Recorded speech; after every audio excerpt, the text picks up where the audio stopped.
Lakeland PBS presents Common Ground, brought to you by the Minnesota Arts and Cultural Heritage Fund and the citizens of Minnesota.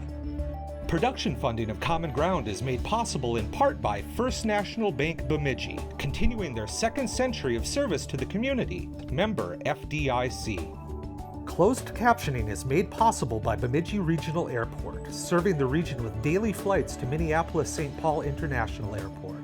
More information available at bemidjiairport.org.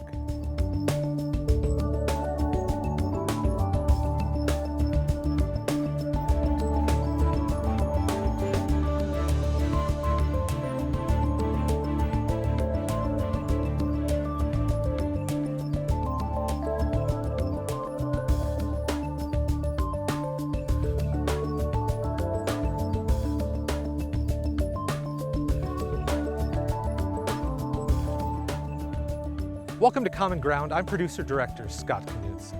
In this episode, producer-director Randy Cadwell joins a small family dairy farm that's documenting the culture of vanishing silos.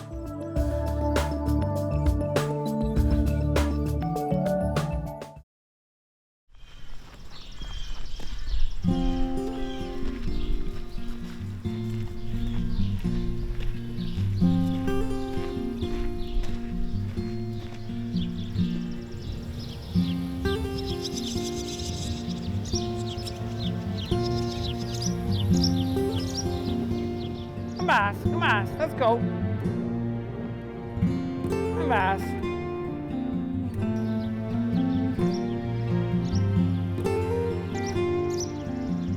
Come on.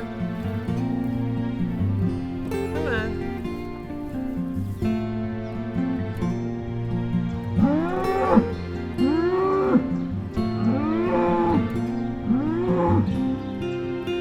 Come on, let's go.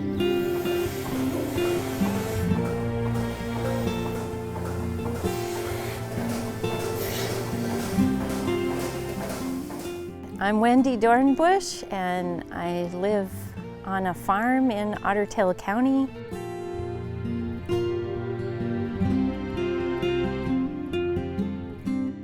I married a bachelor dairy farmer, and I had 2 teenage kids, so I think he was brave to take on 2 teenagers, and I was brave to take on a dairy farmer.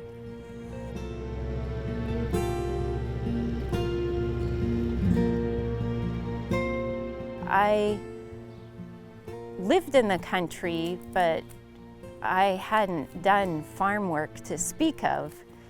And so I came at the dairy farming from an artist's point of view and a lot of like philosophical, why would you do this? And my husband, after we got married, he's like, I don't even know why I do this. And I'm like, well, if it takes this much time and effort, you should know why you do this, because it'd be a whole lot easier to do something else. They don't come in good for me. They work better for my husband.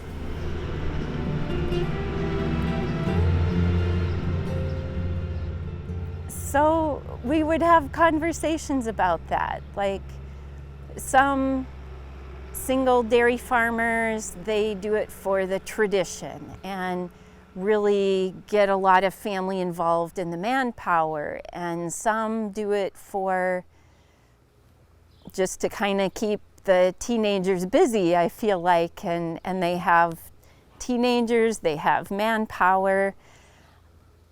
Whereas Randy, it was, we had teenage kids when we got married, but they soon went on to their own life, and Randy and I had a child together. I watched my husband really think through, why do I do this? You know, do I want to keep doing this? Am I going to keep milking in stanchions? What changes do I need to make to just stay on my feet and keep doing what I love doing? And he was dedicated to the land. He really liked the possibility for innovation, that he's, you know, the boss of his own destiny. And all those factors really happen when you're on a dairy farm by yourself. The buck stops here. You don't have employees, you don't have a boss, you don't have off time. What you see is what you get, and what you make of it is up to you. This farm was bought in 1915. My grandpa bought this farm. He ran it till he died in 58. Dad took it over then. And I've been doing the day-to-day operations since 1990. There's 167 acres on this place, on the original. So I'm milking. This is our swing 8 parlor. So these cows are milking out. I'll get 8 cows in here, or 7, and prep them. And then I just swing the milkers across and get them milking while I release these. A lot of days, it's 18-hour days. Your minimum is 8 hours a day at any day of the week. That's your minimum hours just to do your day-to-day chores. Summer it's a little bit less in the chore time, but you got so many other things to do that makes up for it. When you get into the fieldwork season, it's crazy because it's timing.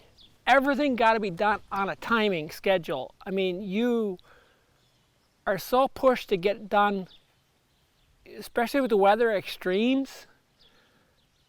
There's no time for naps. It just hands-on. Things got to work. And the financing is getting so tight, you cannot slip up. I mean, there's margin for error is way less than it used to be 30 years ago. But I like the independence that somebody can't tell me what to do. I never like giving orders, and I don't like taking orders. And that's a big part of it, but it's the ability to do multiple different things. You know, I'm not sitting behind a desk doing the same thing at a desk, or, you know, in a factory doing that same thing day after day. I got that variety of work, and it creates a challenge to me. I like controlling my own destiny.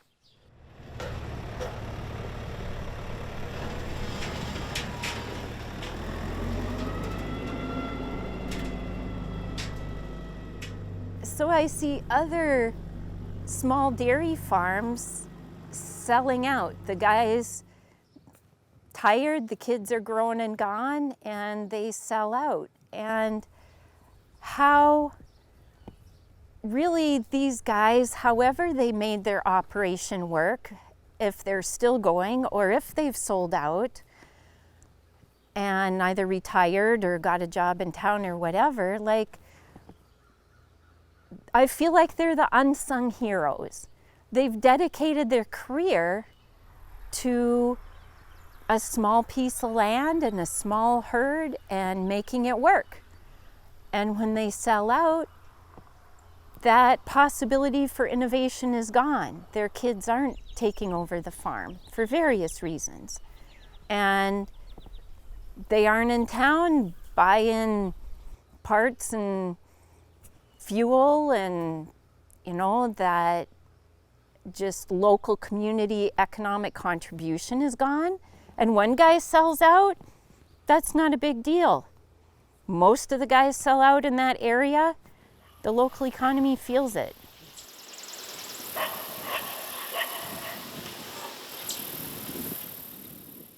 There's these quiet heroes, and their story needs to be told.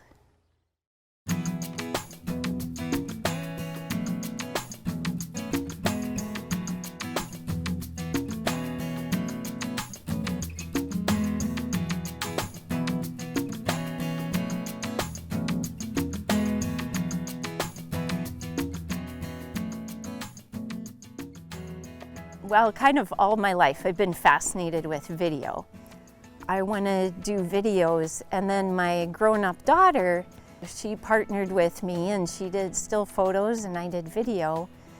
And we had a display in Fergus Falls this last winter.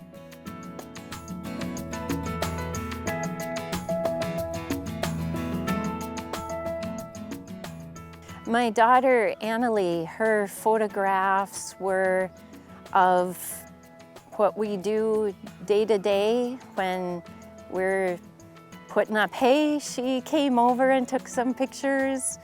She took some pictures just of daily milking and daily chores. And so it was really fun to partner with her. And so it's more than video, you've got the still pictures.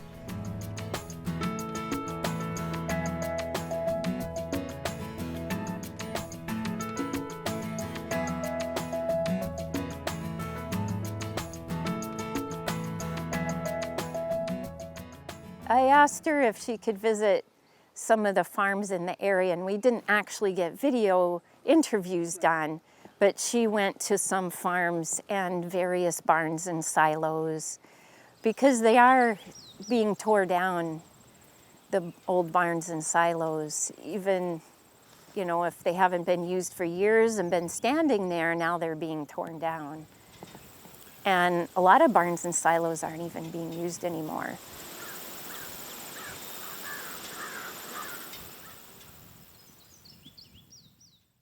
We have a preschool toy that's the shape of a barn and a silo. Like, it's a classic profile. And why were silos made? Why are they coming down? Why are these small farms disappearing and the silos aren't being used?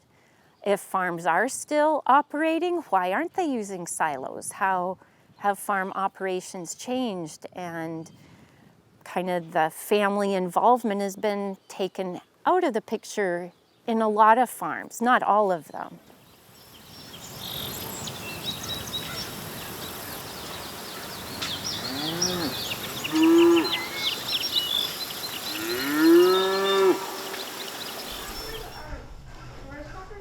As far as I got for a video is to videotape our farm, and I videotaped daily operations, and I videotaped our daughter who's still at home hauling manure.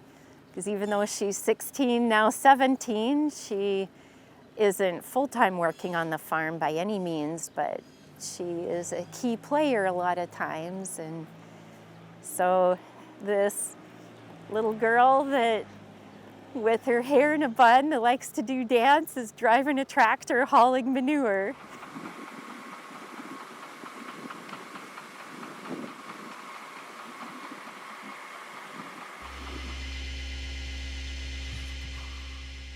The video I did was very thrown together.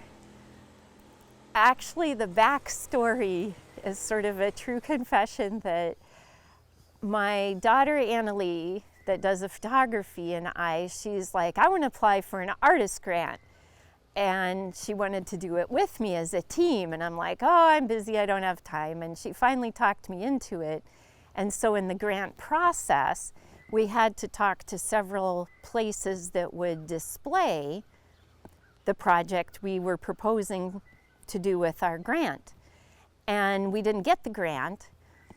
And so we figured, well, oh well, move on. But then my daughter was getting these emails in August from Fergus Falls. Well, we got your place, you know, your show booked, and tell us more. And we hadn't done anything. So I told my daughter, I said, just tell them to, you know, find someone else to display in July and February, or January and February, to take our spot. And my daughter's like, no, let's do it, Mom. And so I shopped around. I haven't run a video camera for lots of years. Technology has changed, so we threw that thing together pretty quick.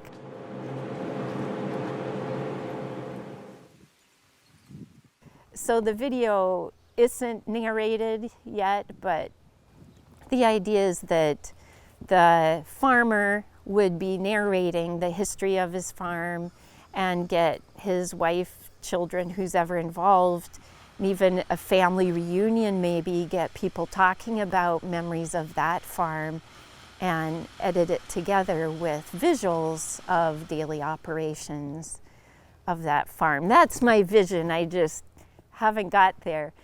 And when we're putting up the show, I was wondering to myself, how come people that are actively farming don't do more documentation of their farm? And it was just so crunched for time, and it was such a hassle to keep the chores done and hang the show. I was like, I know why when people farm, they just farm. That's all they do.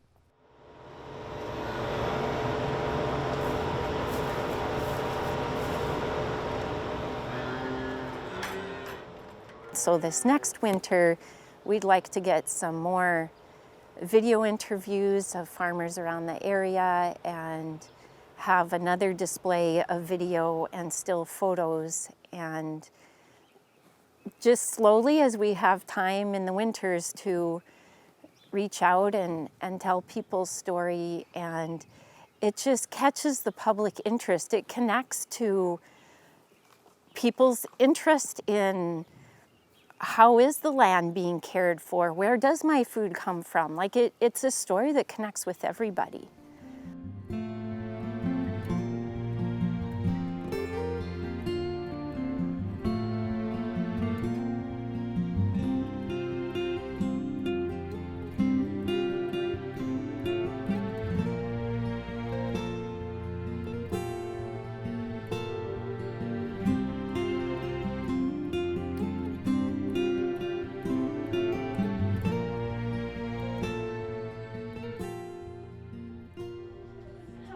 People of all ages really had so many questions, and it really resonated with them. And some people were like, well, my grandparents farmed, whereas other people didn't have farming in their background but still had lots of questions. And some people have maybe a few goats or something. They have kind of a hobby farm, and they're like, well, you know, just full of questions about quality of hay, and there's a real interest in returning to rural life, but people haven't necessarily had the background and the experience. And so there's a whole new generation that is really interested, even hands-on. You know, how do you keep your chickens alive in the winter, and how do you get them to lay, or just questions like that.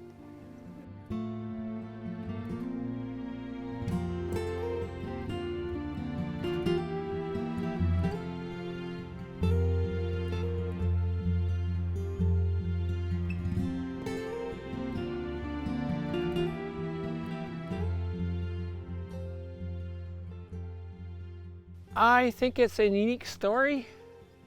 You know, very, very shocking what people go through to make a day-to-day operations work.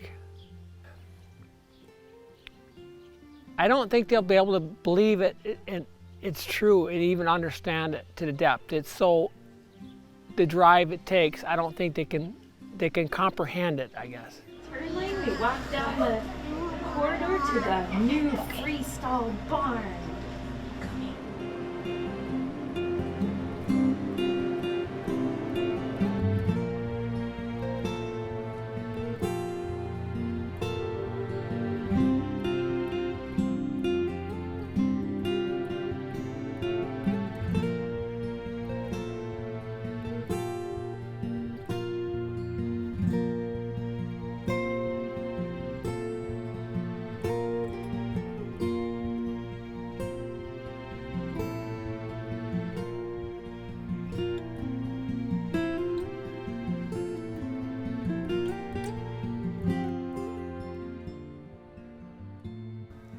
Well, in the future, we want to do more interviews, my daughters and I, and really get the word out that we're here, we're doing interviews, documenting generationally the history of your farm and the story, and get grandpa and grandma or uncle or whoever it is to talk about what it was like to do this as their career, and stories of crises and interventions, or when the community pulled together.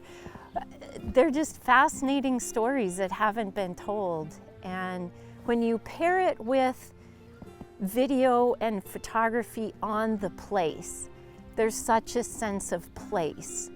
This is our farm, this is where this happened, that's where this story happened. This is a pasture where we found this calf, or whatever it is, it's just so emotional and profound, and just the family really cherishes that too.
Really want to connect with people and their story, and get the people telling their story and identifying that their story is of value. It's important to the history of our communities, and it's just so valuable to think about how you want to tell your story.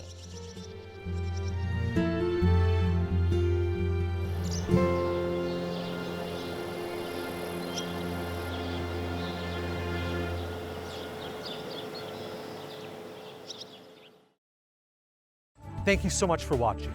Join us again on Common Ground.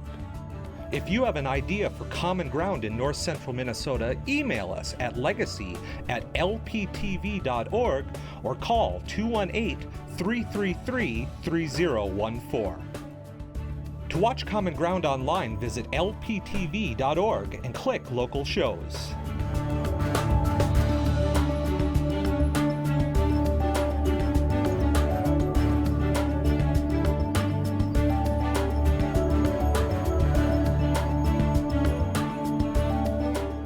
To order episodes or segments of Common Ground, call 218-333-3020. Production funding of Common Ground is made possible in part by First National Bank Bemidji, continuing their second century of service to the community. Member FDIC. Closed captioning is made possible by Bemidji Regional Airport, serving the region with daily flights to Minneapolis-St. Paul International Airport. More information available at bemidjiairport.org. Common Ground is brought to you by the Minnesota Arts and Cultural Heritage Fund, with money by the vote of the people November 4th, 2008. If you watch Common Ground online, consider becoming a member or making a donation at lptv.org.